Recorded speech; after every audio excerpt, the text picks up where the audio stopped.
Hello dear student, কেমন আছো? I hope প্রত্যেকে শুধু ভালো নয় ভীষণ ভালো আছো। স্ক্রিনের ওপরে দেখো প্রশ্ন লেখা আছে। কি লেখা আছে? Sine 30 degree into cos 60 degree, okay, plus cos 30 degree into sine 60 degree equal to 1। দেখো এই অঙ্কটা আমরা দুভাবে করতে পারি। মেথড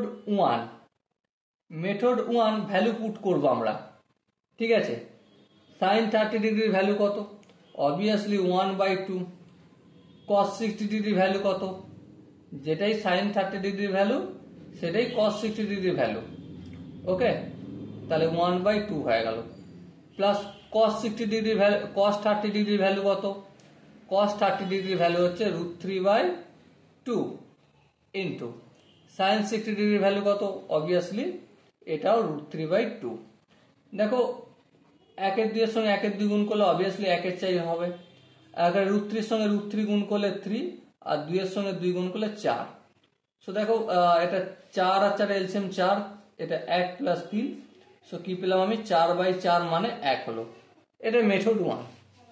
এবারে দেখো কেউ যদি ভাবো যে মেথড 2 কি করব, মেথড 2 সিম্পলি আমি sine 30 degree into cos 60 degree plus cos 30 degree into sine 60 degree, okay.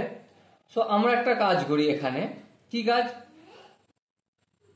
Sign A plus B এর ফর্মুলাটা লিখব। সাইন এ প্লাস বি এর ফর্মুলা কি? Sine A into cos B plus cos A into sine B, okay.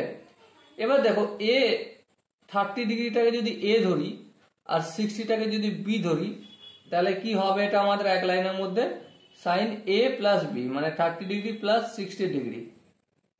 এবার sign 30 degree plus 60 degree কত হয়? Obviously sign 90 degree হয়। Sign 90 ডিগ্রির ভ্যালু কত? 1, ওকে। আই হোপ প্রত্যেকে এই কোশ্চেনের কনসেপ্টটা বুঝতে পেরেছো। যদি কোনো জায়গায় বুঝতে অসুবিধা থাকে, কনফিউশন থাকে, কি করতে হবে? কমেন্ট সেকশন রয়েছে, কমেন্টে অবশ্যই জানাতে হবে, ওকে। সো দেখা হচ্ছে নেক্সট ভিডিওতে। ততক্ষণ পর্যন্ত ভালো থেকো, সুস্থ থেকো এবং জয় হিন্দ।